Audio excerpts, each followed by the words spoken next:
Iranian trainers on the ground help Russia with Ukraine drone attacks, U.S. says. The United States has said Iranian military trainers were in Crimea helping Russian forces operate Iranian-made drones to attack targets in Ukraine, adding an alarming strand to a war that has heightened geopolitical tensions. Ukrainian citizens endured the first day of nationwide scheduled power outages since the war began 8 months ago, so repairs could be made to damaged or destroyed energy plants as winter approaches. We can confirm that Russian military personnel based in Crimea have been piloting Iranian UAVs and using them to conduct kinetic strikes across Ukraine, including in strikes against Kyiv in recent days, U.S. State Department spokesman Ned Price told a daily briefing with reporters, referring to unmanned aerial vehicles, or drones. "We assess that Iranian military personnel were on the ground in Crimea and assisted Russia in these operations," Price said. He said we assess that Iranian military personnel were on the ground in Crimea and assisted Russia in these operations, but he did not provide evidence. Russia seized Crimea from Ukraine in 2014 and has used the southern peninsula to train soldiers and reopen Soviet-era military bases as part of the invasion of its neighbor. There was no immediate public reaction from Tehran to the U.S. accusations, but Iran has denied the drones are Iranian-made.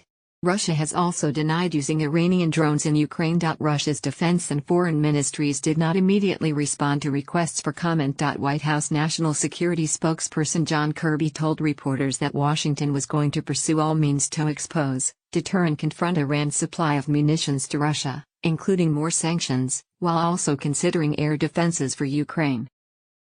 European Union members have agreed on new measures against Iran, the bloc said, while Britain imposed sanctions on senior military figures and a firm it said were involved in the supply of Iranian drones to Moscow. Russia and Iran have also been involved in the 11-year-long civil war in Syria, together supporting Syrian President Bashar al-Assad. Iran and Russia, they can lie to the world, but they certainly can't hide the facts, and the fact is this: Tehran is now directly engaged on the ground, Kirby said, without providing details. Ukrainian Foreign Minister Dmytro Kuleba said on Twitter he had held detailed discussions with Israeli Prime Minister Yair Lapid on a request for air and missile defense systems and technology. Lapid's office said the Israeli leader expressed deep concern about the military connection between Iran and Russia. People across Ukraine were urged to use less power as the government enforced electricity curbs between 7 a.m. and 11 p.m. on Thursday. The first such restrictions since Russia's February 24 invasion included blackouts in some areas, and followed a barrage of Russian attacks that President Volodymyr Zelensky said had struck a third of all power plants. In order to restore the reliability of our energy system, several weeks will be needed, said Volodymyr Kudrytsky, chairman of the board of national energy company Ukrenergo. That estimate was conditional on an end to mass shelling, he said. The northeast region of Sumy went without water, and some grocery shops in the capital Kyiv reported brisk sales of bottled water.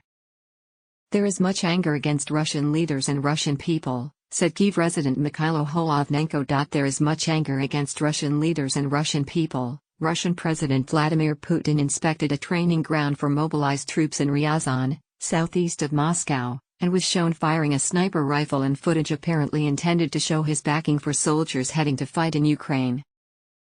Russia's defense ministry said it was again targeting Ukrainian energy infrastructure, a strategy it has stepped up since the appointment this month of Sergei Surovikin, nicknamed General Armageddon by the Russian media, as commander of what Russia calls its special military operation in Ukraine. In video addresses on Thursday, Zelensky, without providing evidence, accused Russia of preparing to cause a large-scale disaster in southern Ukraine. Ukraine has information that Russian forces have mined the damaged units of the Kakhovska hydroelectric power station, Zelensky asserted, adding that 80 settlements, including the city of Kherson, could experience rapid flooding. The Ukrainian military reported fierce fighting in the Borislav district as their forces press their advance towards Kherson city, the only regional capital Russian forces have captured. Control of Kherson gives Russia a land route to Crimea and the mouth of the Dnipro River, which bisects Ukraine. 4 people were killed when Ukrainian rocket artillery struck a ferry crossing in Kherson city late on Thursday, the Moscow-appointed deputy regional governor said.